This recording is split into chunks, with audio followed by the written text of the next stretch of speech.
Okay, so welcome back to this next video in which we are discussing angiogenesis in chronic inflammation. Okay, so we are looking at the third pathway that these angiogenic factors are going to activate within the endothelial cells of the post-capillary venules. Okay, so we've got to the point where we have activated this enzyme, protein kinase B, also known as AKT. And the activation of this enzyme is going to lead to the activation of a complex of proteins that is going to function as a transcription factor. Now let me tell you about this complex of proteins, and then we'll look at what is known about how protein kinase B interacts with this complex of proteins.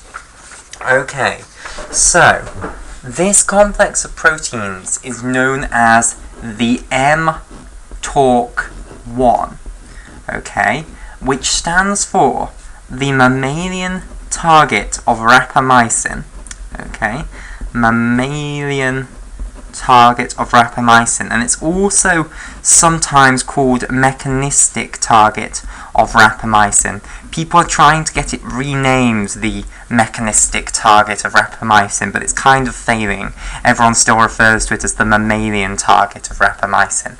And then this is the complex 1. Okay, so a key component in this protein complex is the protein which is known as MTOR, which is the mammalian target of rapamycin. Okay, so this isn't the whole complex, this is just one protein which is going to contribute to the mammalian target of rapamycin complex 1. Okay, so let me draw this protein and then we'll see the other proteins which are also within this complex. Okay, so let's have mTOR, the mammalian target of rapamycin, here. Okay, and I should also add that people are trying to get this protein renamed the mechanistic target of rapamycin, but again it's kind of failing. People are still using mammalian target of rapamycin. So occasionally you'll hear people, however, refer to this as the mechanistic target of rapamycin. Right, so what is this in a complex with? Well, one of the proteins that it's in a complex with is known as the regulatory associated protein of mTOR. Okay, and I'll put this protein here. So this is a protein known as the regulatory associated protein of mTOR, and for short it's called RAPTOR.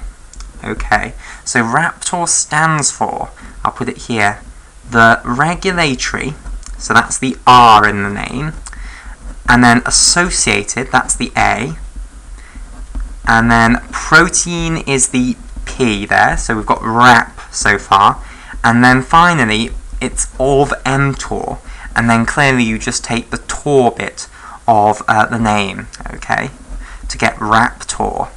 Okay, so RAPTOR is complexed with the mTOR, so let me colour in RAPTOR in blue here. Okay, so the regulatory associated protein of mTOR, or RAPTOR for short, is in blue.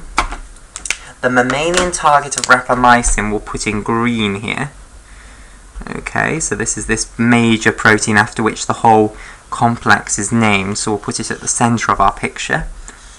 Okay, now, this isn't the end of this list. There is another protein attached here, which is called MLST8. Okay, so this is MLST8. And this stands for mammalian lethal with Sec13 protein 8. So MLST8 is short for mammalian, that's the M, lethal, that's the L, and then we have with Sec13, okay, and then we have protein, and I don't know where the T comes from, maybe they just take the T out of protein, and then it's protein 8. Okay, so I would have named it MLSP8, but it is MLST8. Okay, right. So we'll have MLST8 in, sorry, not in orange, in vivid purple here, and this is the mammalian lethal with Sec13 protein 8. Okay, now The next protein that assembles is a protein known as DEPTOR for short. Okay, and the long name, what DEPTOR is short for, is domain containing MTOR interacting protein. So DEPTOR is short for domain containing MTOR interacting protein. And again, I don't quite know how that's abbreviated to DEPTOR, but never mind. Domain containing MTOR interacting protein. Okay, right. So you assemble these 3 other proteins with the mammalian target of rapamycin. You assemble RAPTOR, which stands for the regulatory associated protein of mTOR. You associate MLST8, which stands for the mammalian lethal with Sec13 protein 8. And you assemble DEPTOR, which stands for the domain containing mTOR interacting protein. Let me just overlap this with the turquoise down here. Okay, so there's one final protein that's going to inhibit this complex, so it will be a portion which is going to drop off when we activate this complex. So this is the mTORC1, basically. But there is another protein that's often considered part of mTORC1, but it's part of the inactive mTORC1, and this protein is known as PRAS40. Okay, so here is PRAS40.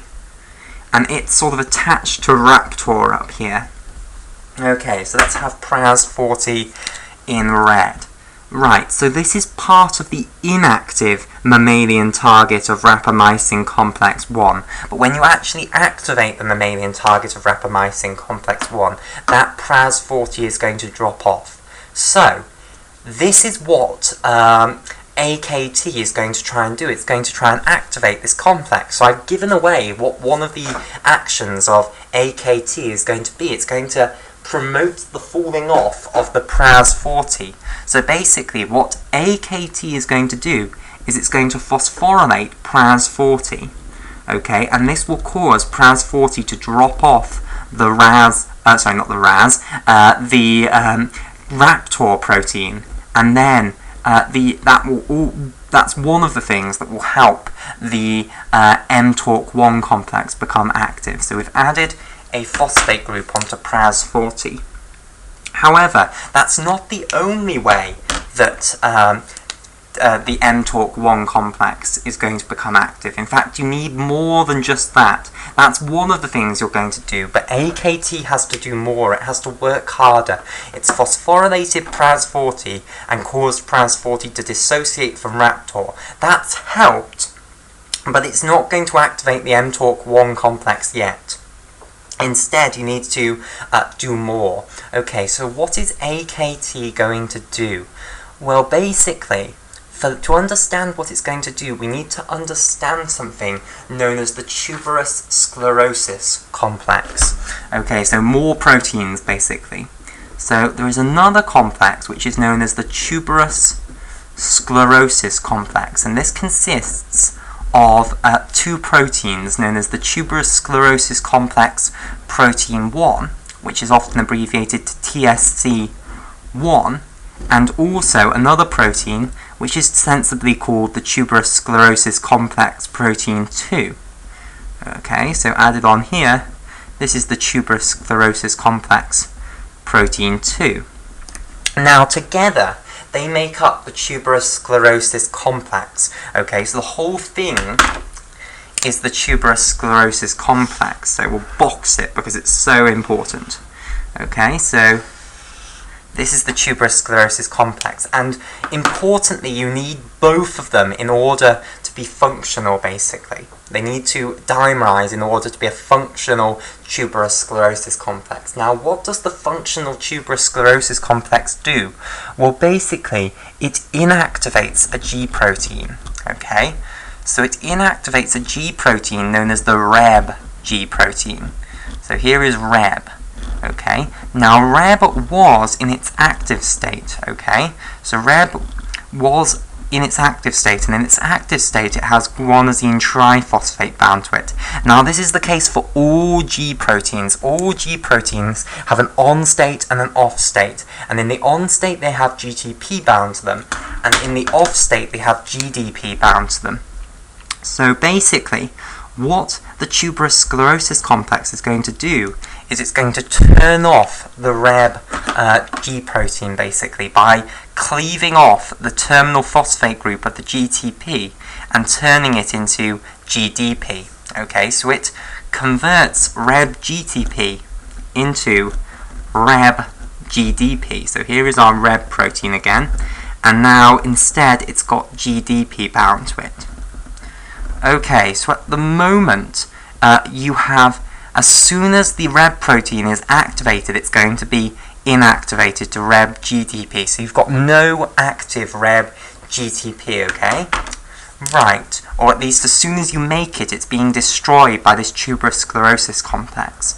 Now, in order to activate the mammalian target of rapamycin complex 1, you need Reb GTP, and it's not known yet how Reb GTP activates the mammalian target of rapamycin complex 1. What is known is that it does seem to activate the mammalian target of rapamycin complex 1. So, if you build up a high level of Reb GTP in the cytoplasm, that will lead to the activation of the mammalian target of rapamycin complex 1. However, the problem at the moment is that we've got this tuberous sclerosis complex, which is just breaking down Reb GTP into Reb GDP. So as soon as you make some Reb GTP, it's being broken down into the inactive form Reb GDP. Okay, so we need to inactivate this tuberous sclerosis complex, and this is what AKT is going to do. So it's going to phosphorylate one of the components of this tuberous sclerosis complex, and the component that it chooses to victimize is the tuberous sclerosis complex protein 2. Okay, so it's going to stick a phosphate group onto this tuberous sclerosis complex 2 protein.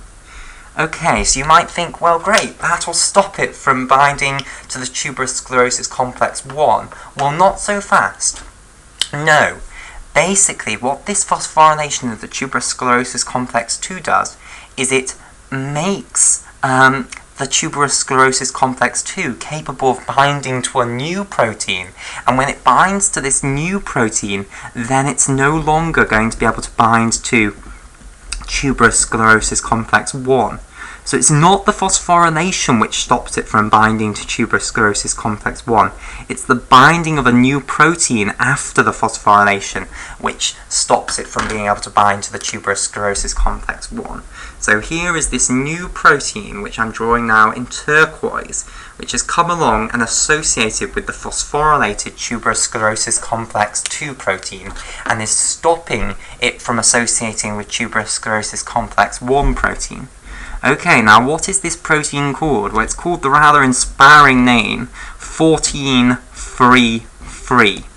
Okay, so 14-3-3 binds to phosphorylated tuberous sclerosis complex 2, and the tuberous sclerosis complex 2, remember, is being phosphorylated by AKT, or protein kinase B, and that stops the tuberous sclerosis complex 1 protein from being able to bind to the tuberous sclerosis complex 2, so you no longer get functional tuberous sclerosis complexes being formed, and therefore you no longer get the destruction of Reb GTP into Reb GDP.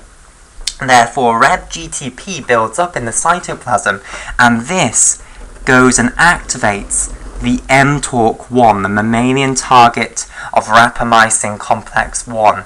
And when you've got active mammalian target of rapamycin complex 1, that is going to go into the nucleus of the cell and cause cell division. Okay? So it's the final transcription factor, basically. This mammalian target of rapamycin complex 1, mTOR1, is the final transcription factor that you're going to get activated within these endothelial cells. So far, we now have 4 transcription factors activated. We have MYC, we have CFOS-CJUN heterodimers, okay? We have NFAT, the nuclear factor of activated T cells. And we now finally have the mammalian target of rapamycin complex 1.